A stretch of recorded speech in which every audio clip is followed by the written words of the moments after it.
What's up, everybody? Welcome back to the latest episode of Every Week We Follow. We're here for our Lille preview, which is taking place tomorrow in the wonderful world of France. I've got the wonderful Neil from the Love of Paul McGrath podcast joining me today. Cheers, mate, for coming on. James is solo working, so he can't make it today. He's gutted, mate, because I think this is the third time we've had you on, and he's missed everyone because he's been busy working. That's okay. I take it personally. So let James know that I take it incredibly personally. Well, that's what I said to him. I said, at this point, I think Neil's just going to think you don't like him, and that's yeah. And I wouldn't mind. Like what I said about him wasn't even that bad. That's the thing, you know. Exactly. Right, guys, if you are new here and you haven't already, please hit that like and subscribe button. There's a little QR code down here in the corner as well. We're still raising money for Acorns where you can win this football. So please, if you could, donate a £5 and it'll enter you into the draw, which we're doing towards the end of the season. So yeah, please, we're at about £400 now. We're trying to raise £1,000. So yeah, please keep donating to that. Right then, mate, let's just get into it. I'm intrigued, mate, to get your thoughts about where the Villa currently are after the last couple of performances, particularly against Wolves and Chelsea, and what you think we need to do to try and, I guess, salvage our season. We're so close to something great, and have been for the last 3 or 4 seasons, and it feels like we're just missing something at the moment, and I don't know what that is. What's your thoughts, mate? Yeah, I'm looking forward to this game first and foremost because it shows that kind of it's the potential for that sliding doors moment that we had with Bologna at the start of the season.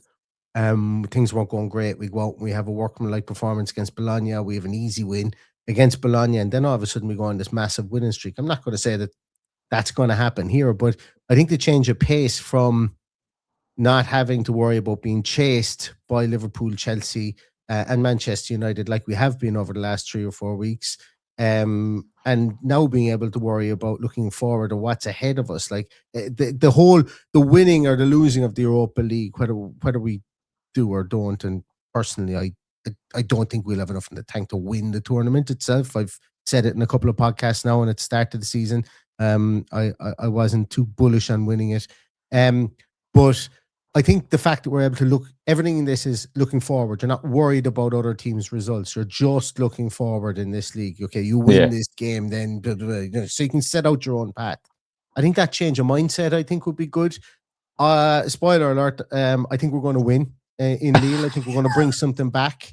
And because I don't think that we've become a bad team overnight, just like I didn't think we became a bad team overnight at the start of the season.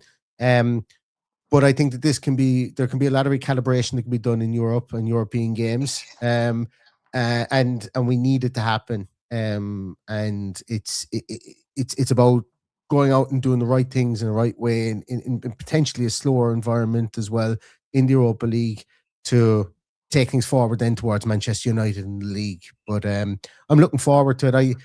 I'm not hitting panic buttons or anything like that yet.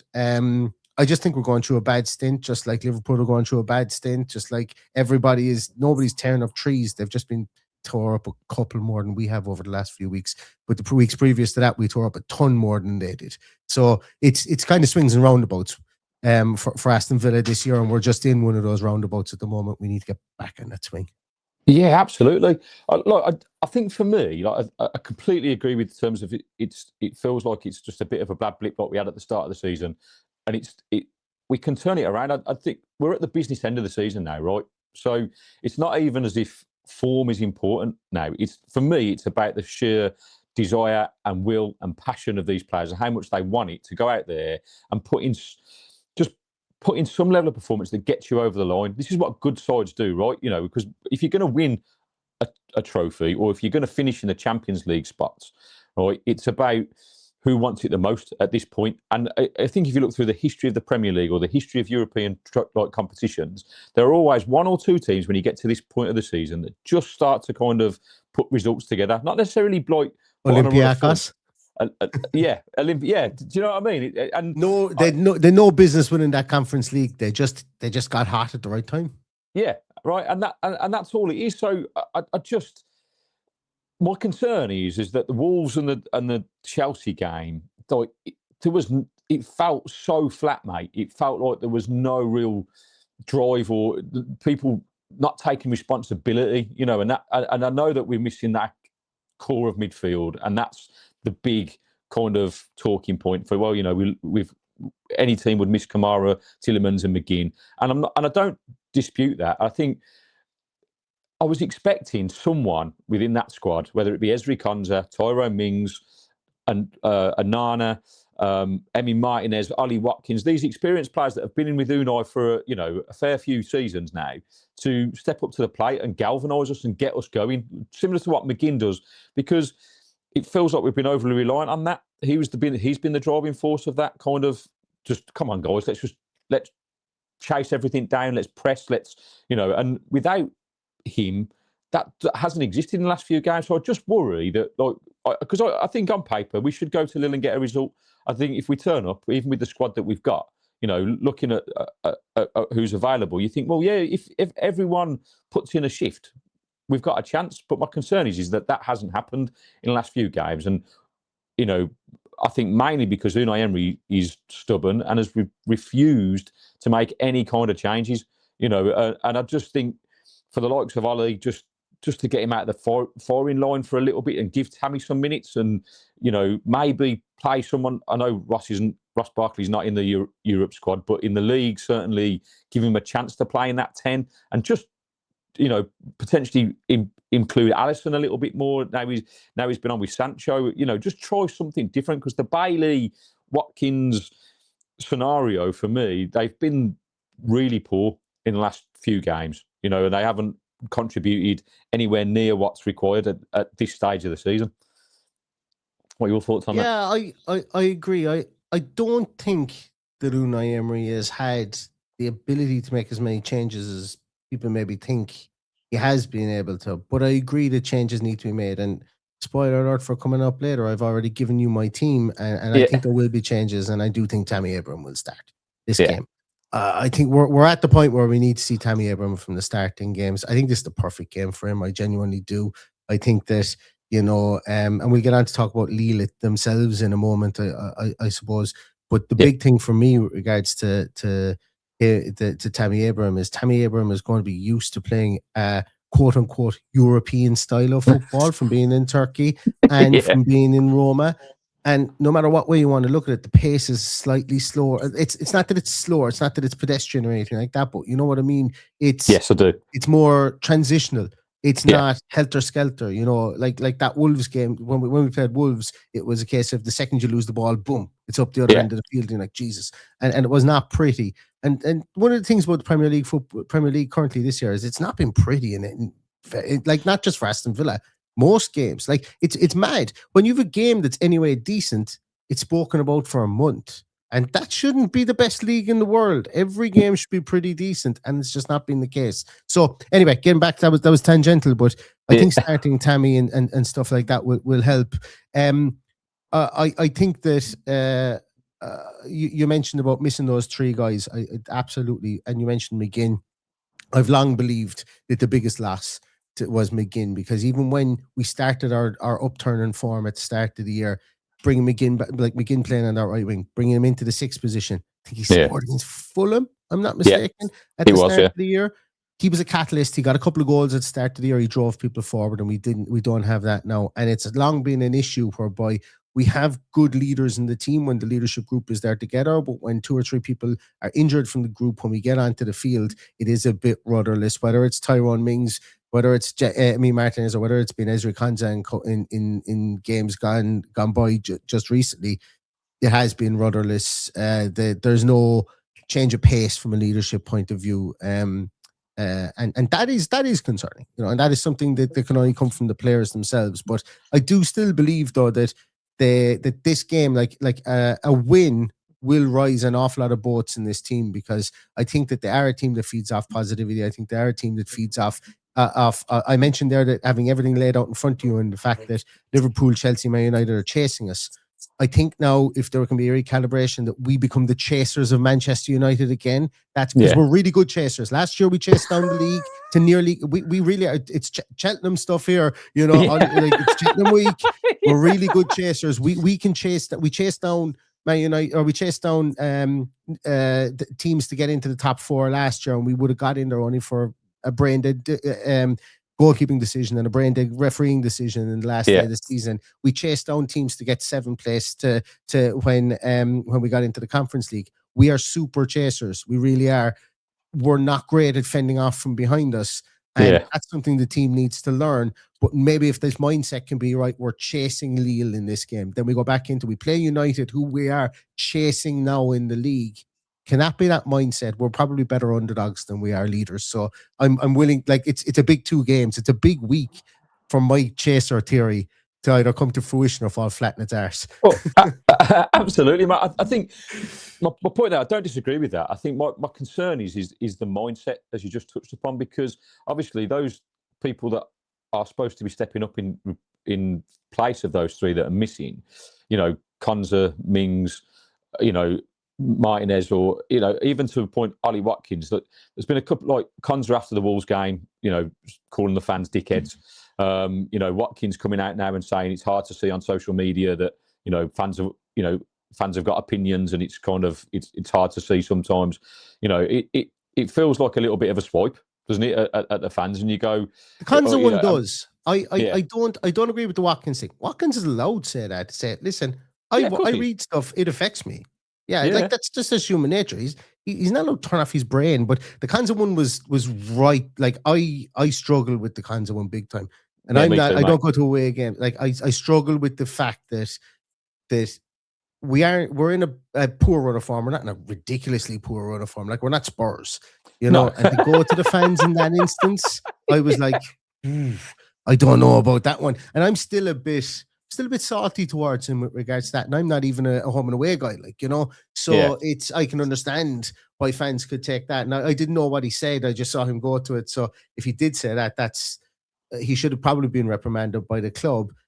And that's, but I agree with you. Don't get me wrong. I absolutely agree with you. I think that the mental fortitude of those two, of the leadership team, it's never been there, whether it was under Dean Smith or whether it's been Steven Gerrard or under Unai Emery. It's never been there in the individual situation, but in the collective it has. And when you lose like a Yuri Tielemans and a John McGinn out of it, it does show frailties in the collective leadership piece, for sure. And again, I suppose that's something that needs to be taken into account when we inevitably have to rebuild this team, win, lose or draw, Champions League or no Champions League next year. I would say to start to rebuild this team, whereby players will be shipped out that we've grown to know and love and have loads of jerseys with the names in the back. Yeah, of course. That's football, right? It's the players come and go, but you stay with the club regardless. Of course. I just hope. My hope is that with the return of obviously McGinn and Tielemans set for whatever time frame, whether McGinn's in and around the squad for this game, McGinn will be there for United. For the United game, that's going to be a massive boost, right? Yeah. Tielemans coming back towards the end of the month potentially. I'm hearing, or maybe early April. That just. That the pressure that puts on them for them, they've been out for a lengthy period of time, and they've, we need them back at their best, really. If we are going to seriously finish in the top 5, or indeed win the Europa League, which, at the start of the season, I was saying that's got to be a must for me, the Europa League, looking at the teams, but now looking at the draw that we've got, even if we get past Lille, looking at Roma and Forest and potentially, and you go, so if you got to the final, you would probably think, we probably should win it, but getting there is going to be so difficult, mate. And I just hope that all our eggs aren't in the McGinn Tielemans basket to put extra pressure on them coming back from injuries. Do you know what I mean? So I don't think of any evidence to believe that, and sometimes I say that and I throw it out, and it annoys people, but that's just the way I'm built. Is that I don't.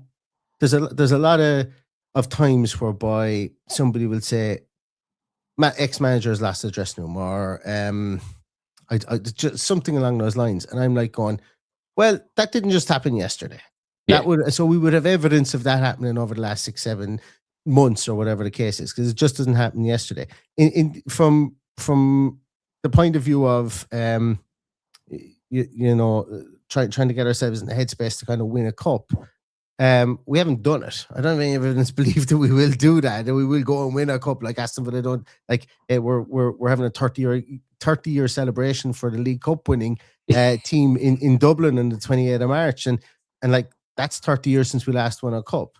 So that's why it's never like the draw for the Europa League is horrendous for us. It really is. But if you get to a final, I think you can win it. The problem is getting there. Problem is Roma, Porto, Stuttgart, Midtjylland, whoever it is. And there's a lot of hurdles to climb there. So that's where I come back to. And I think Unai Emery will be of the same mindset here as Unai Emery will come back to utilizing European games as springboards for positive performances in the league in the interim. And once again, the way our rest of our league is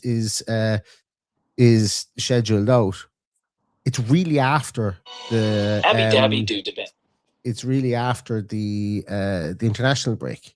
Yeah, that's when the pressure is on, because there's a bank of 6 games there that we need to be winning at least 4 of those 6 games, and regardless of whatever happens against Man United.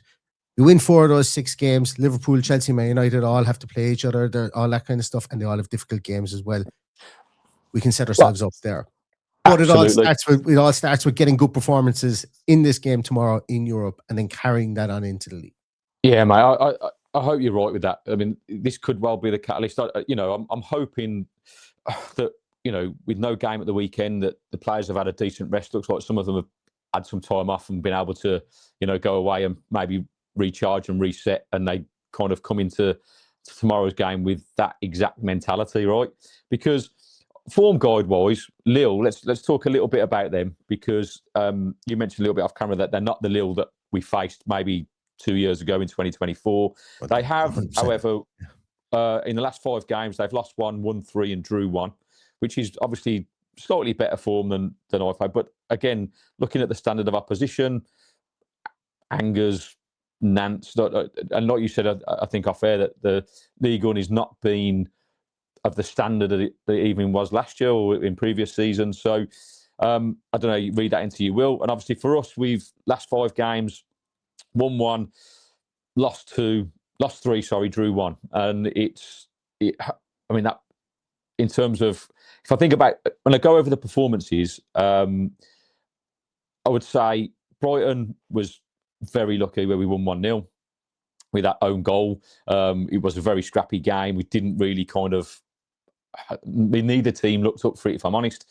Then the loss to Newcastle in the FA Cup, which was, I think, just a goalkeeping error. I think we were very much on top in that game and probably would have gone on to win it if we'd have stayed with 11 men. The Leeds game was a tough one for me, mate, because we didn't adapt very well to how they set up against us. They came and played 5 in the middle and just nullified us playing out from the back, and could have been probably 2-0 up at half-time. And if that had been the case, different game, but we managed to salvage a point. Then obviously the Wolves and Chelsea game were just, for me, 2 of the worst performances I've seen all season. So I don't know. On that form guide, on paper, you'd say that Lille are probably in a slightly better run of form than we are. Can we get into that mindset? So what I put this to you. You mentioned about Angers and Nantes. Wolves will probably put up 4 goals against both of those. And Wolves were on, like they have not been good teams this year in a poor League One. Yeah. League One. So and look, the form is what it is.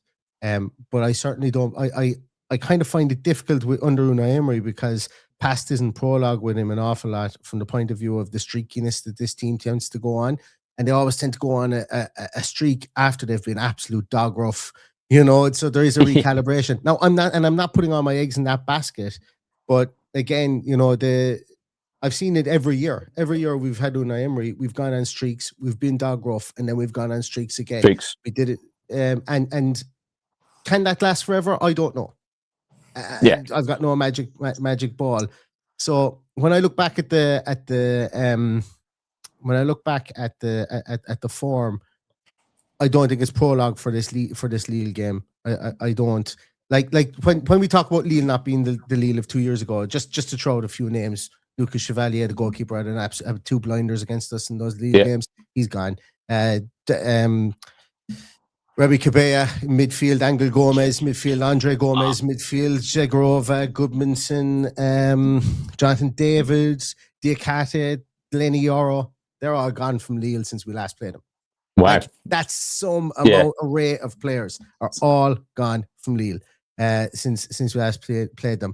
No, they've been replaced. Like their big signing last year was, or in the summer, was Moroccan striker from Rangers. I think he got 12 goals for Rangers last year, Igamane, and he's got 5 goals, I think, for them this year so far. It's not to say that the players they brought in are bad, but they've lost some really good players. They're a good team. They're a fine team. We will need to play them all the respect in the world, but the name power and the firepower that they had 2 years ago when they were finishing, I think it was a 4th and 3rd, I think, in Ligue 1, that has diminished, and they're in 6th place now in a league whereby Monaco are in 7th place, and neither of the two of them are really pulling up a lot of trees, and it's a 2-horse race between Lens and PSG currently at the moment in there, and they're 56 and 57 points respectively, you know, so they've pulled far ahead of the rest of the league. We're obviously going to need to give them the same flowers that we would give to every team in respect. But I'm really expectant that we go there and we get a result. I'm expectant, not hopeful. I'm expectant because we're a better team than Lille. Absolutely. I'm expecting a hostile atmosphere though, mate. You know, because obviously we beat them on penalties, didn't we? At their place, and obviously Emi Martinez with his wonderful shithousery, which something we've not seen this season, mate. And I don't know if he's going to get involved in that again to try and wind them up, if he's going to be up for it, because it could play a key part. Like, they're going to want to do us over, aren't they? You know, there's no two ways about that, you know, because it was, again, they were so close to actually winning, really. And I generally thought after that game 2 years ago, we were going to go on and win the tournament. I did. I thought that at the time, Lille were probably the strongest opposition we'd faced and we're going to face. And obviously, it just shows that with cup football, anything can happen, you know. And so tomorrow is just, like you said, there's about going there and getting the job done, because we are a better side, even with the injuries that we are missing. And you've highlighted the form of Lille. I'm just nervous because of the last 2 performances, and I just hope that with the week that we've had off, that we've kind of been able to give our heads a wobble to come back fighting, because like I say, that atmosphere can be intimidating there. It was last time, I remember it, you know, and I think we were a goal down within 15 minutes or whatever it was, and we just looked on the back foot for the whole of it. And I don't know if my heart can take it, mate, if I'm honest. I want to see, for after the last couple of performances, just to go there, put in a performance that's like I said, I don't even think we necessarily have to win the game. I just think we have to go there and show some fight and be resilient enough to hold them to a draw, to get them back to Villa Park, where hopefully our atmosphere can turn it around and we can finish them off. But yeah, it's going to be an interesting night for sure, I think, just depending on who Unai Emery decides to go with in a starting 11, right? So, which kind of leads me into, mate, you sent me your team earlier. So I thought if we can go through it, let us know your thoughts on this and why you think these changes will be made.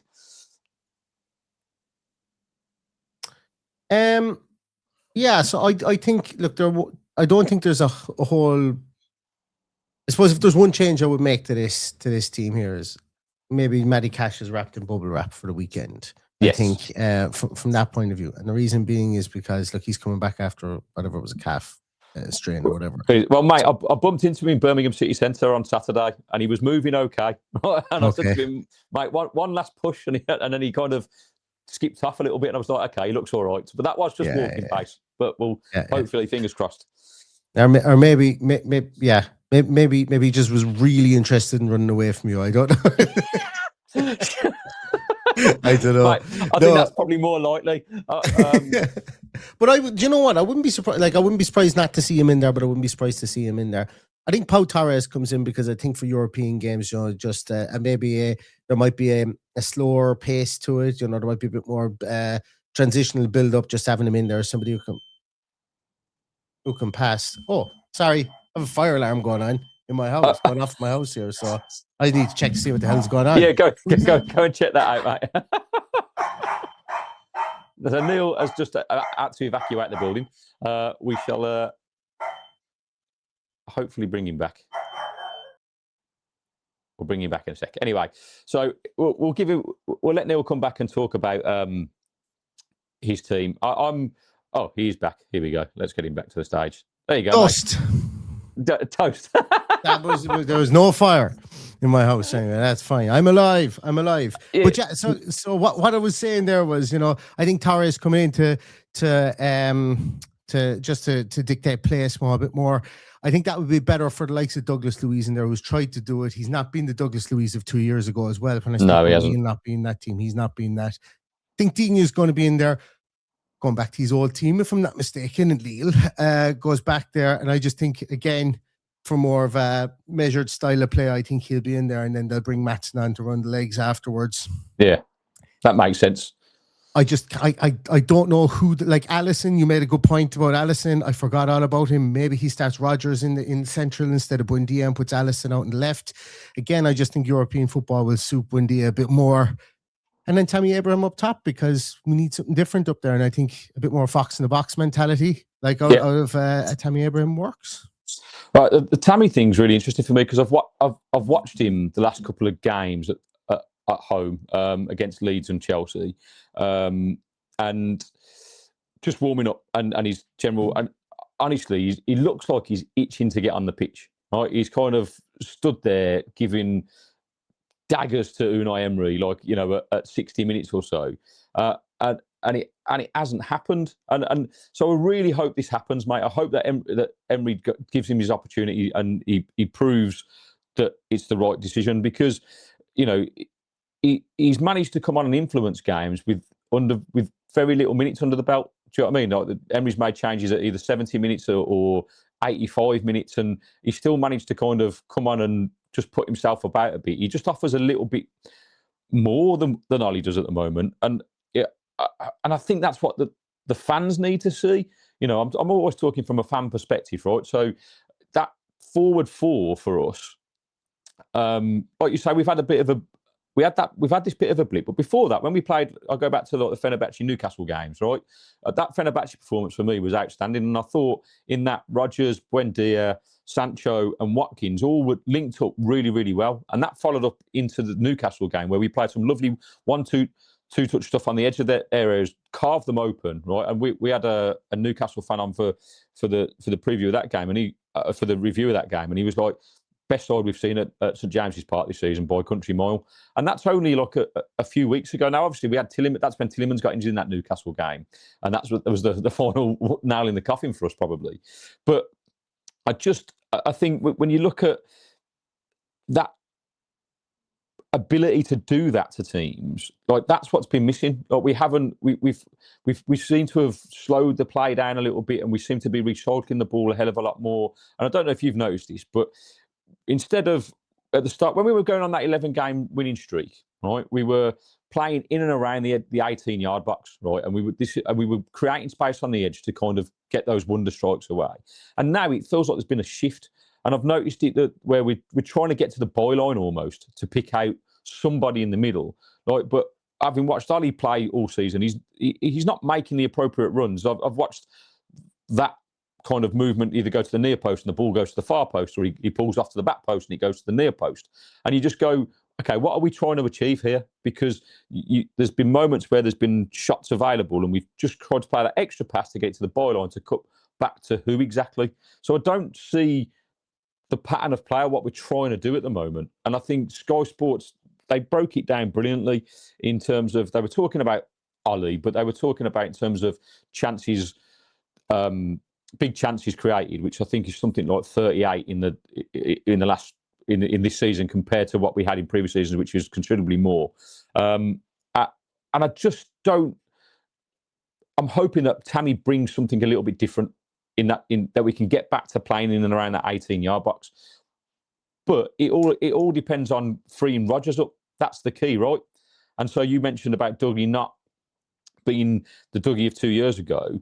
And I'm going to sound like a bit of a broken record. So I mentioned this on the previous show, but without Tillemans, like the comparison between the two, which was done when we signed him, like Douglas Luiz in 23-24 season was outstanding, and numbers were very similar to Youri Tillemans of this season, apart from one, which is the forward passing, right? So that ability just to kind of play that ball forward, not only to get in and around, like you say, the line of the 18-yard box to create those chances, and that seems to have stopped. So I think we just need to change it slightly with and see what happens. And this looks great on paper, and I'm just a bit nervous that Unai Emery is not going to change it. And tomorrow, when the squad's announced, that it's going to be the same squad that played against Chelsea, and then at which point my confidence starts to drain a little bit, mate. I don't know if that's the right thing to do, because it's the definition of insanity for me. If you keep doing the same thing over and over again and expecting different results, it doesn't happen. Yeah, look, where do I start with this? So other teams are allowed to adapt the way they play against us as well, and I think there's an awful lot put into, well, we used to play like this and we were doing this, and why can't we do it now? Well, other teams are playing two-sitters, or they're playing, they're able to adapt as well. So look, I'm not saying that it's not happening, but like I always probably delve too much into trying to find context around things, and to my detriment, and people dislike it, and I know that's fine. But so I suppose that's number one. But also, when we talk about the definition of insanity, you mentioned about 11 game winning streak. Nobody was calling us insane for playing the same team with 11 winning streak. So what I'm getting at here is it's a cute phrase to throw out when things aren't going right, but it's only ever thrown out when things aren't going right, and when things aren't going right for a 4-game period. Saying that, what you say is right. Ollie Watkins is not making those runs he was. Buendia isn't affecting games like he was. Leon Bailey's been an absolute ghost since he's come back to the team, and Douglas Luiz isn't able to play those passes like Tielemans. So that's all 100% correct in what you say. And I think that he will start Tammy Abraham up top.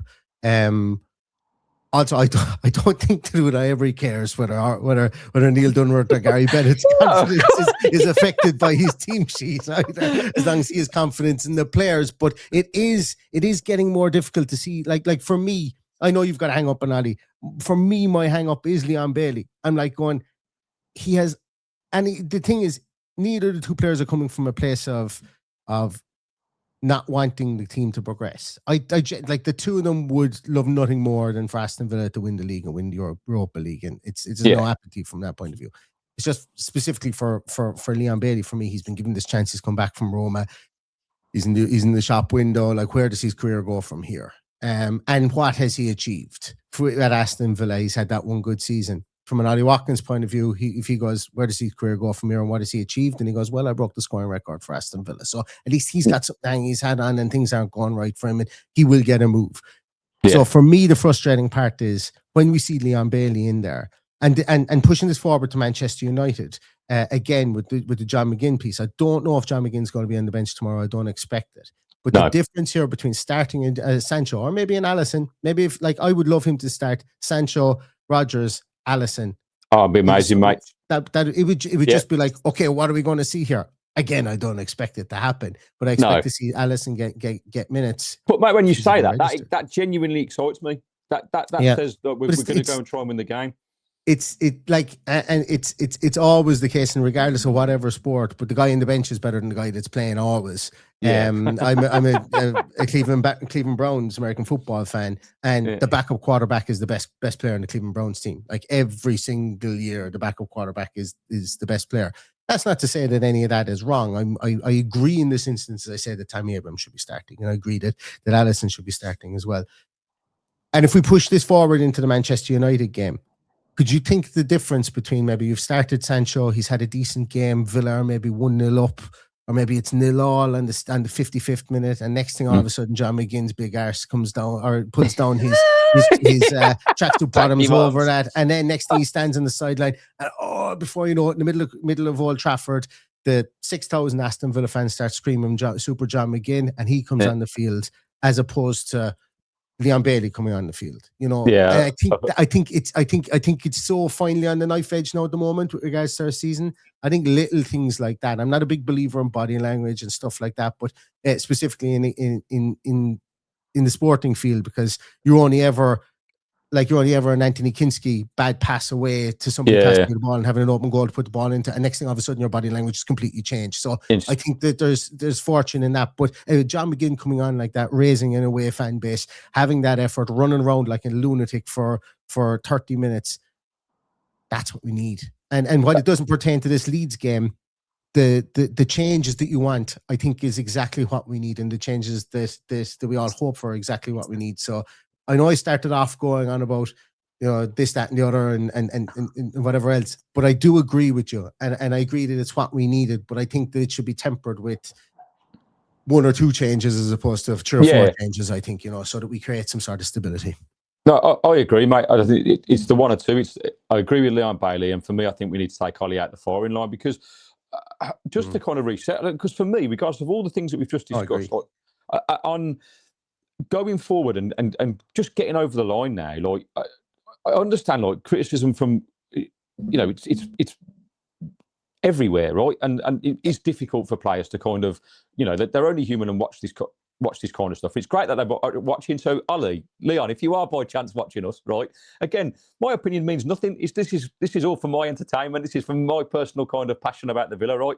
It doesn't mean anything. It's not personal towards you. It's just kind of my observations of loving football for 40 odd years, right? And saying, and no, I've not played at a professional level, but I played at a decent standard when I was younger, right? And that was all about the drive and the passion from within.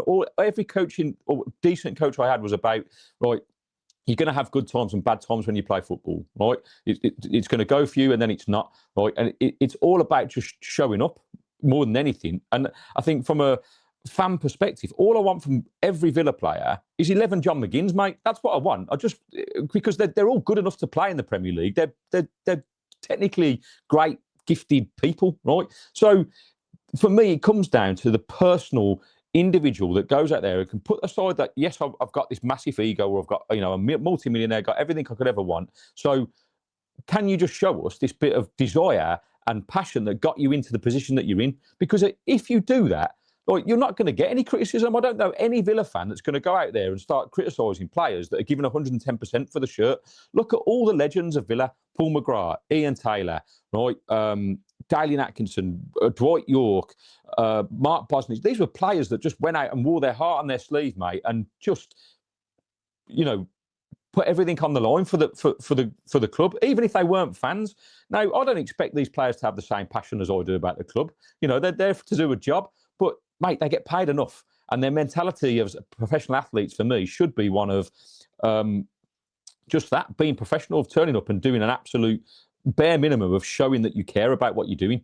Because if you do that, the fans will be behind you. You would never be talking about poor atmospheres at Villa Park. You certainly wouldn't be calling the fans dickheads, right? And I think, win, lose or draw, you'd have that support. So, as I said halfway through this show, we're at the business end now of the season, where it just comes down to how much do you want it as a team? Like, you've got the potential to arguably have the greatest season that Villa have had since we won the European Cup. In that fact, we could finish in the top 3 and we could win a trophy. That's still plausible. There's a lot of football to be played, and listening to the post-match after Wolves in particular of Unai Emery and Morgan Rogers talk about how we've had a fantastic season and we should be proud of what we've achieved. You go, okay, but I am, but we've got, at that point, we had 10 league games to go, and we're still in a European competition. Like, why are we talking as if it's over? Yeah, that's but you have to understand, that's your perception. You felt they were talking as if they were over. You don't know if they, like, so look, that's a stick to beat them with, but it's not like Unai Emery isn't talking about, hey, listen, you got to be happy with what you got there. Oh, yeah. That's not the case. But I understand what you mean. Like, I want, like, for this game, for the Man United game, I want to see everybody literally on their hands and knees after it, because winning Old Trafford, is exactly like to me, that's like coming out of Mordor with the ring, you know. And it really is, you know. It's, I can't try to think of other. It's like other that's movie a great kind of analogy, analogies in that one. Fire, right? Yeah, it is. So you come out of that with something. You come out of that with a win in Old Trafford, immediately you're on a rocket ship. You've done something you've rarely done. And I think that can be the case. And look, you know, I agree with your point. Like we've got McGinn, Super John McGinn. Like Ireland football fans used to sing, "We all dream of a team of Gary Breens." Yeah. Gary Breen had the best footballer we've ever seen. Gary Breen gave 1,000,000% every time he went out in the field for Ireland. And absolutely, I agree with that. And look, you know, you want, like, again, I always liken, I suppose, passion and heart and stuff like that to artists. In a past life, I studied art history, and I goes, like, there's load of paintings going out there for millions and millions made by artists who are now dead. One of them cut off his ear. That's considered passion to some people. To other people, that's lunacy. You know. So like, there's a fine line. There's a fine line of I suppose, you know, it's one man's passion is another man staying quiet and being introspective and stuff like that as well. Yeah, of course. Your premise again, like against Man United, want them all to be jamming again. I don't want anybody to be introspective and whatever else. Go out there, stick a leg into someone's chest, don't get sent off, do whatever you need to do, run around like a headless chicken, whatever, you know, use all that and absolutely get that over the line. And I think we, as I say, it's all about the recalibration of, and I think Europe will give us that opportunity, result and performance dependent. I'm putting an awful lot in this performance against Lille, an awful lot as the barometer to where the rest of our season goes. I hope you are right. That's all I can say. I really, especially tomorrow, we'll be doing a live reaction to that game, because I'm actually playing football at 6 o'clock tomorrow.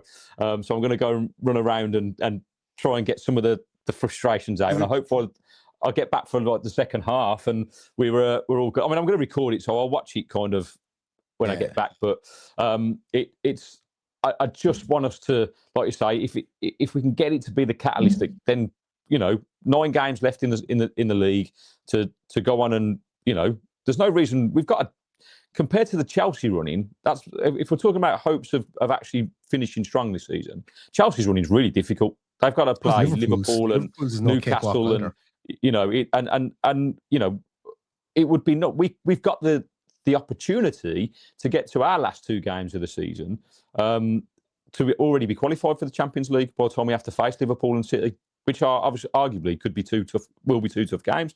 But in between, then, you know, we've got to play obviously West Ham, Forest, Spurs, Burnley. You know, that these are, on paper, you'd say we should win those games. But, you know, both West Ham, Forest battling for survival. Spurs are well and truly in that relegation dogfight now. And if I'm honest, after watching their capitulation last night in the Champions League, mate, if we don't beat them, that'll be horrendous. But that Man United game, I said at the start of the season, you know, it has surely, to put the right wrong from last season, we have to go there and put in a performance. Now, look, they are in a rich vein of form. They've had this new manager bounce. They lost to Newcastle, you know, against 10 men again. So they're not, you know, impenetrable. They're not, you know, just that they're not this invincible team that everyone seems to think they are. You know, as much as I love Man United, mate, I don't. Yeah, right. They win. Nobody was calling us invincible when we were on a better run than Man United to get into the position Man United are in now. So, like, you know, they're fallible at the same time as we saw at the weekend, but so are we. Yeah, absolutely. And what it never fills my heart with joy, because we've won 2 games in 30 years at Old Trafford, which is that's hardly. Yeah, that's the hex, right? And even with, it's all about what rides on these games. Again, it comes back to where the players' heads are at, because I think this is the psychology of these games is probably more prevalent than the physicality of it now. It's all about can we get in the right mindset to know that we because, you know, again, we've got a good enough squad. We talked about the McGinn thing, that could be the thing that galvanises us. But, you know, you go in, think about what was riding on that game last season, on the last day of the season. It was absolutely massive, mate. You know, probably against one of the worst Man United sides I've ever seen, and we made them look like prime Barcelona in that first half of that game and gifted them the game, really. And we were never in it. And so and I don't put that down to Unai, but that's down to the players, right? Unai has his it goes back to the whole leadership thing again, isn't it? Yeah, it goes back to the leadership thing, right? And that's my concern. It's that we've actually, it's a double-edged sword, really, because for me, we've got players that now have experience in playing in the top echelons of European football, right? Have won stuff, not with us, but with other people, right? You know, Emi Martinez, World Cup winner. Yuri Tillemans has, you know, won FA Cups with Leicester. You know, there's enough experience there now of playing in Europe under Unai for 3-4 seasons that they should know what's required to get over that line, to qualify for the competition in the first place and now to compete in it. And yet, for the last 2 seasons, we've just dipped off at the end of the season. If you think when we qualified for the Champions League, Spurs gifted it us really. Like they had games in hand, and if they'd won those games in hand, would have finished 4th. They didn't, and we managed to stay in. And now this season, we're it's been in our hands. We had an 11-point gap on Man United, and we've just seen, I'd say, last 4 or 5 games, it's gone off. They've won, and that's how quickly it can change, right? So there is now an opportunity again with 9 games to go to, like you say, galvanise ourselves with players coming back. Hopefully tomorrow night is that exact catalyst, and we can do it, mate. I'm living in hope now. Now with your confidence in it, mate. I said to myself before you came on, I was like, right, let's see where Neil's head's at with this. Is he kind of going to be one of like, nah, it's game over, And when you said we were not going to win Europa League, I was a bit dubious whether you'd think we'd win this game tomorrow. But now you've got the confidence, mate. I've changed my opinion. We're going to win. I reckon 4-0. Look, I'm to a fault optimistic 9 times out of 10. So don't go remortgaging the house based on my predictions or anything like that. But look, I think we're a better team than the last 4 weeks. The last 4 Premier League games have shown. I think we're a hell of a lot better team, and I think the pressure, as I say, once again, I firmly believe in the chaser theory is what I'm going to call it now. I think that being chased down, we should be better at this. It's not an excuse, but being chased down for us is, well, I think the team has found it difficult, specifically with the injuries. And I think now that United are ahead of us, and also with the way the cup is laid out here for the Europa League, again, everything's ahead of us. So we're looking forward. We're not worried about what's behind us. I think now again with the Man United game coming again as well, they're gone ahead of us. We're looking forward. We're chasing them again. It's a flimsy theory, but last year when we went on that 10-game unbeaten streak, I think last year, 8-game unbeaten streak or something. And then the year we got into the Conference League, we went on a ridiculous unbeaten streak. We're better when we're trying to grab the brass ring than when we're trying to protect it. And that's something the team needs to be better at. And I think the team needs to be overhauled, and the mentality needs to be overhauled for that in time to come. It's not an excuse, but it's going to be tested over the next few days. And they'll either do it or they won't. Simple as that. Yeah, absolutely. So here's a couple of things before we finish, mate. Just do you think, because I've watched various other podcasts and whatnot, and the general consensus from what I can see is like we should just be putting all our eggs in the Europa League basket. Now, obviously, you sit on the fence that you don't think we'll win it. So, do you think Unai will kind of be thinking that we should just be kind of focusing on the Europa League, or is he going to be hell bent on? When Unai Emery tells you something, listen to it. And Unai Emery, since he's come in and said our bread and butter is the league. Yeah. And we have a better. There is a better pathway to us finishing in the top 5 by the league than there is winning the Europa League, because you're a bad refereeing decision away from being out of the Europa League. And if you put all your eggs in that basket, you're an absolute numpty from Slovakia or somewhere like that with a whistle showing up, and having a superiority complex away from having your Champions League ripped away from you.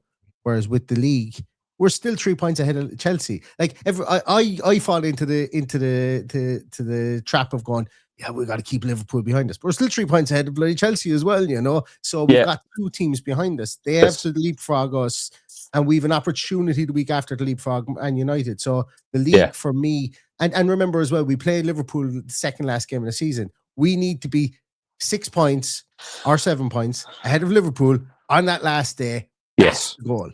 That is the goal. And once you have that, no one else can usurp you. So the league for me. And look, I think we can compete in both, but it's all about, like, we can't do a Spurs like Spurs did last year and essentially not play their 2 centre halves because they wanted to keep them fit to win the Europa League. We can't do that. And we can't do what West Ham did the year that they won, that Moyes got them to win the Conference League as well. We can't just down tools and spot prepare for those games. So the league for me is the better outlet. Yeah. Well, hopefully the squad see that as well, mate, and just kind of. So if you are watching any Villa players, you can do this. We believe in you. Go out there and show us you can. So to finish the show, mate, we'll just get on to the score predictions. So what is your predicted score for tomorrow night? What do you reckon? Aston Villa 2, Lille 0 at the Decathlon Perry, I can't pronounce his surname, stadium. Yeah, I'm going to go 2-0. Moroy or something like that. Yeah. Moroy, we'll go with that. Yeah, it's been nearly 2 years since we faced them. Like you say, very different opposition. And I expect a hostile environment, mate. And I'm going to go with a 1-0 victory. Just keep a clean sheet, scrape it 1-0, get them back to Villa Park and do the job. That's my hope. That's my dream. So, yeah, mate, thank you so much for coming on. We'll end it there. Guys, if you are travelling to Lille tomorrow, mate, or today, make sure you're safe. Have a few beers, kind of, let us know if you are. We've got, hopefully, Sam from True Adventures is going the game tomorrow. I've sent him the link. We're going to try and get him live from the stadium after the game to get a live reaction. He said he might be a few beers in, so this could be very interesting. Dodgy internet reception with a drunk man from Norwich. So I'm looking forward to that. And if you have made it to 50 minutes, the word of the day is going to be Paul McGrath, because we've got the Love of the Paul McGrath podcast right here. So drop that in the comments. Hit a subscribe if you can. We're still building it. We'll be back tomorrow, like I say, with James to do the live post-match reaction for Lille. Hopefully these results will come true. I'd rather go with Lille's 2-0, but I'll take a scrappy 1. And we'll see you on the next one. And as always, every week we follow the boys in Claret and Blue. Peace, people.